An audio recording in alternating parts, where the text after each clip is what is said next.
J'ai j'ai fait un appel à tous les Africains du monde, M. Omar, à tous les Africains du monde. Voilà.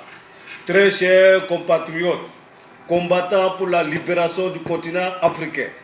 Bientôt, très bientôt, nous allons affronter tous les ennemis de l'Afrique face à face.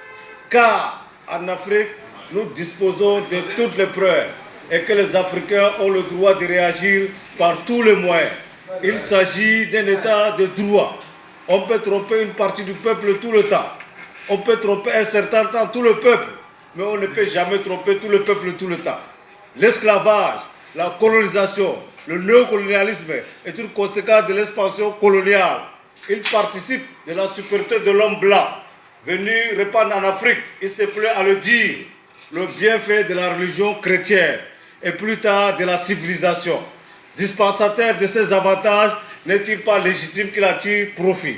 C'est pourquoi, en Afrique, les Africains se demandent finalement qui a écrit la charte de l'ONU, qui a écrit le préambule de déclaration universelle des droits de l'homme, qui a écrit la charte de l'Atlantique de 1941. Que nous dit la charte de l'ONU? Un peuple qui est opprimé, dépourvu de sa liberté, est dans l'obligation d'utiliser n'importe quelle arme, même l'arme de destruction massive, pour retrouver sa liberté, sa dignité et sa personnalité. Nous avons le droit de réagir par tous les moyens. Il s'agit d'un état de droit que nous enseigne le préambule de déclaration universelle des droits de l'homme de 1948. Un homme, un peuple qui est gentil, doux, très calme, il peut être méchant, violent, voire même terroriste à force de subir trop d'injustice. Les Africains sont le seul peuple sur cette terre des hommes qui a subi et continue de subir les plus grandes humiliations de l'histoire. Nous avons le droit de réagir par tous les moyens. Il s'agit d'un état de droit. Que nous dit la charte de l'Atlantique de 1941, écrite par le 32e président des États-Unis, Franklin Roosevelt, et le premier ministre britannique Winston Churchill. Je cite: le droit de tout peuple de choisir la forme de gouvernement sur lequel il veut vivre. On a imposé des chefs d'État et de gouvernement aux Africains. Nous avons le droit de réagir par tous les moyens. Il s'agit d'un état de droit. Très chers compatriotes, combattants pour la libération du continent africain, le moment est venu pour mettre nos divergences de côté, nos jalousies de côté, nos trahisons de côté, notre égoïsme de côté. Coordonnons nos forces au service de notre continent. Sinon, ça sera trop tard. Et souvenez-vous des sages paroles de notre cher camarade révolutionnaire, paix à son âme. Thomas Sankara ne disait-il pas: celui qui n'est pas capable d'assumer ou organiser sa révolte ne mérite pas qu'on s'apitoie sur son sort. Cet esclave répondra seul de son malheur. Il est le seul responsable unique. Il est le seul unique responsable de ce qui lui arrive.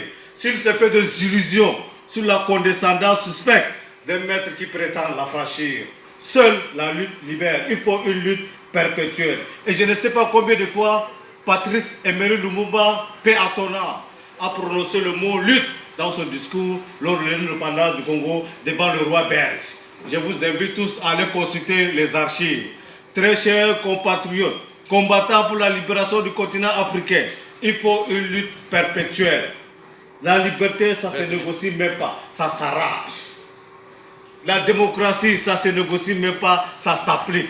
La loi, le droit, ça se négocie même pas, ça s'impose. Très chers compatriotes, combattants pour la libération du continent africain, nous ne pouvions plus accepter de continuer de vivre dans cette condition. Nous ne pouvions plus accepter de vivre dans ce monde en état invisible, tout simplement parce que les autres refusent de nous voir. Et dans ce cas, il y a un adage africain qui nous dit ceci: lorsque vous dansez à côté d'un aveugle, piétinez-le de temps en temps pour qu'il sache que vous êtes là. Faites des citations. Très chers compatriotes, combattants pour la libération du continent africain, au nom de tous nos ancêtres et à mon nom propre, Kokadjora qui je suis, j'invite chaque Africain, d'où qu'il soit, quel que soit ses problèmes, quelle que soit sa situation, il est invité à assister au combat de la libération africaine. Il est invité à assister à la victoire finale. Très chers compatriotes, combattants pour la libération du continent africain, comme Kadjora vous invite d'être prêts pour ce combat sacré. Quels qu'en soient les sacrifices, nous ne reculerons jamais, quoi qu'il arrive, quoi qu'il en coûte pour le combat de la libération africaine. Je vous remercie, très chers compatriotes. Mourir un jour comme un lion que 100 ans comme un bouton. Merci camarades.